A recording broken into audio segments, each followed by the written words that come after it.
सास बहू ने मिलकर अच्छा सबक सिखाया। माँ, बेटे और बहू तीनों ही खाने के टेबल पर बैठकर खाना खा रहे थे। खाते समय लड़का अपनी पत्नी को बोला, सीमा, तुमने आज भी दाल चावल बनाया? खाना बनाने में तो आलस मत किया करो तुम, बस हाउसवाइफ ही तो हो। तुम घर पर ही तो रहती हो। तुम्हें रसोई घर में कुछ अलग अलग खाना बनाना अच्छा नहीं लगता क्या? क्यों रोज़ ही एक तरह का खाना बनाती हो? सीमा बोली, आज मैं बनाने वाली थी। मैं आज सूजी की खीर बनाने वाली थी, पर रसोई में सूजी खत्म हो गई। मैंने कल ही ऑर्डर किया था, पर अभी तक आया नहीं। कोई हरकत नहीं, मैं कल बनाऊंगी। रसोई घर में कुकर की सीटी बजती है और खाने के समय सीमा रसोई घर में आती है। रसोई घर में वापस आते वक्त डाइनिंग टेबल पर बैठकर सीमा बोली कि मैंने कुकर में आलू डाले हैं। शाम को मैं आलू के वड़े बनाने वाली हूँ। ये सुनकर उसकी सास को भी खुशी हुई। गोपाल बोला, अच्छा है तुम दोनों को, तुम्हारी पसंद की चीज़ बनाने में और खाने में बहुत मज़ा आता है। ऐसे में दरवाजे की बेल बजी। सीमा वापस खाने के टेबल पर से उठी और दरवाज़ा खोला। डिलीवरी बॉय सूजी लेकर खड़ा था। पार्सल लेकर सीमा वापस खाने के टेबल पर खाना खाने के लिए बैठी। तभी माँ बेटे से बोली कि तूने अगर दरवाज़ा खोला होता तो फिर क्या होता? बेचारी ठीक से खाना भी अच्छे से नहीं खा सकती। तो बेटा बोला, सॉरी माँ, मैं उठ नहीं सकता, मुझे ऑफिस जाने के लिए देर हो रही है। फिर रूम में चला जाता है। वो सीमा को आवाज़ देता है, मेरी फाइल नहीं मिल रही, तुम ढूंढ कर दो सीमा। फिर एक बार खाने की टेबल से उठने वाली थी और उसके तरफ जाने ही वाली थी, तभी सास ने उसे रोका। छोटा बच्चा नहीं है वो, खाओ तुम खाना।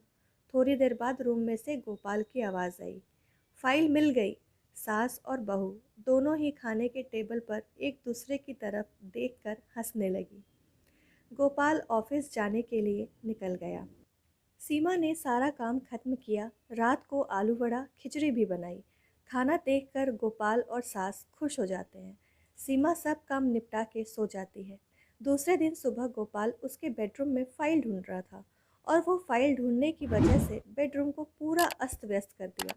गोपाल अकेले में बड़बड़ा रहा था, इस घर में कभी कोई चीज़ समय पर मिलती ही नहीं है। इन औरतों को कोई काम नहीं होता, इसीलिए दिन भर इधर का सामान उधर करती रहती है। उसकी आवाज़ से सीमा वापस उसके रूम में आती है और रूम की बुरी हालत देखकर उसे गोपाल पर गुस्सा आता है। वो गोपाल को पूछती है, आप क्या कर रहे हो? तभी गोपाल बोलता है, मैंने तुम्हें पिछले दिन की दी हुई फाइल कहाँ पर रखी है? सीमा तुरंत वो फाइल बाहर निकालती है और वो गोपाल को दे देती है।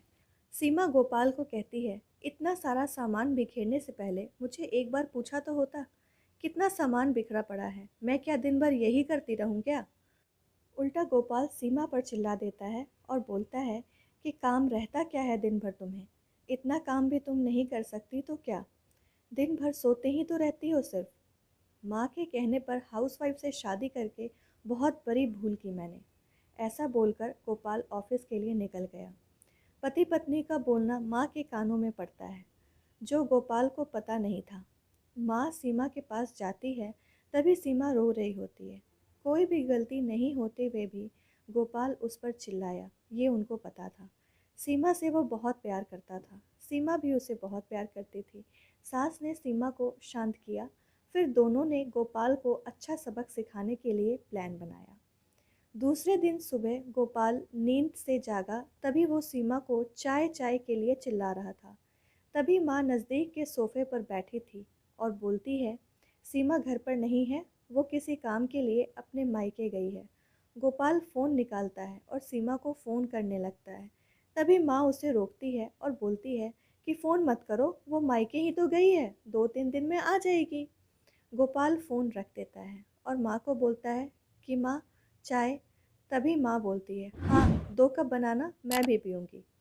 इच्छा ना होते हुए भी गोपाल चाय बनाने के लिए रसोई में जाता है। माँ सोफे से खड़ी होती है, बेटा गोपाल को पुकारती है। वो सोचने लगता है कि माँ उसे रोकेगी और खुद चाय बनाएगी, पर माँ बोलती है, मेरी चाय में शक्कर कम डालना। गोपाल चाय बनाता है और चाय लेकर आता है। माँ और बेटा दोनों ही चाय पीते हैं। फिर माँ बोली, चाय अच्छी बनाई है पर सीमा जैसी नहीं। वो चाय बनाती है तब तुलसी के पत्ते डालती है उस चाय की तो बात ही अलग होती है बेटा। कोई बात नहीं, अगली बार तुम चाय बनाओगे तब ध्यान में रखना। गोपाल उसकी माँ को देखते ही रह जाता है। थोड़ी देर बाद गोपाल उसकी माँ को बोलता है, माँ, आज मैं मटर पनीर खाना चाहता हूँ। माँ फिर से गोपाल की तरफ देखकर बोलती है, अरे वाह, आज मेरा बेटा मटर पनीर बनाएगा और मुझे भी खाने के लिए देगा। अच्छा हुआ, बहुत दिनों से मटर पनीर खाने की इच्छा हो रही थी। तभी गोपाल बोला, अरे माँ, मटर पनीर आपको बनाने के लिए कहने वाला था। तभी उसकी माँ बोली, नहीं बेटा, मेरे घुटने में बहुत दुखते हैं, मैं इतनी देर रसोई में खड़ी नहीं रह सकती। तभी गोपाल उसका फ़ोन निकालता है और रेस्टोरेंट से ऑर्डर देने लगता है। तभी माँ उसे रोकती है और बोलती है, मुझे वो होटल का खाना पचता नहीं है, मुझे गैस हो जाती है और तुम मुझे बाहर का खाना खिलाने वाले हो क्या? शायद माँ से प्यार नहीं करते हो तुम गोपाल। तभी गोपाल खाना बनाने के लिए रसोई घर में जाता है। 1 घंटे बाद खाना तैयार होता है। 2 थाली में खाना लेकर गोपाल उसकी माँ के पास आता है। गोपाल ने दाल चावल बनाया है। ये माँ देखती है। गोपाल को बोली, अरे बेटा, तुम मटर पनीर बनाने वाले थे, क्या हुआ? गोपाल बोला कि माँ, ये आसान है बनाने के लिए। तभी माँ बोलती है, सीमा होती तो आज उसने मटर पनीर बनाकर मुझे खिला दिया होता। पर जाने दो, तुम्हारे हाथों का खाना बना हुआ खाना कहाँ मैं रोज़ खाती हूँ। ऐसा बोलकर माँ खाना खाने के लिए टेबल पर बैठ जाती है। चल दोनों साथ में खाना खाते हैं। गोपाल ने पहला निवाला मुंह में डाला ही था, तब माँ बोली, अरे बेटा, दाल में नमक कम है, जा और नमक लेकर आ। वो खाते खाते उठता है और रसोई घर में नमक लेकर आता है और माँ को देता है। फिर से खाने के लिए बैठता है, तभी बीच में माँ खांसने लगी और गोपाल को बोलती है, अरे बेटा, निवाला गले में अटक गया, थोड़ा पानी लाना। गोपाल फिर खाते खाते उठा और पानी लाने गया। फिर वो पानी माँ को दे देता है। इस सब में गोपाल के चेहरे पर गुस्सा स्पष्ट रूप से दिख रहा था।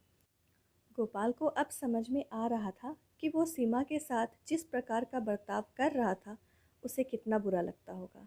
वो ये सब खुशी से करती थी, उसके चेहरे पर कभी कोई शिकन नहीं दिखी। वह सोचते सोचते खाना खा रहा था। माँ यहीं पर नहीं मानी। खाना होने के बाद गोपाल को बर्तन धोने के लिए कहती है और माँ उसके रूम में आराम करने चली जाती है। माँ उसे परेशान करने का कोई मौका नहीं छोड़ती।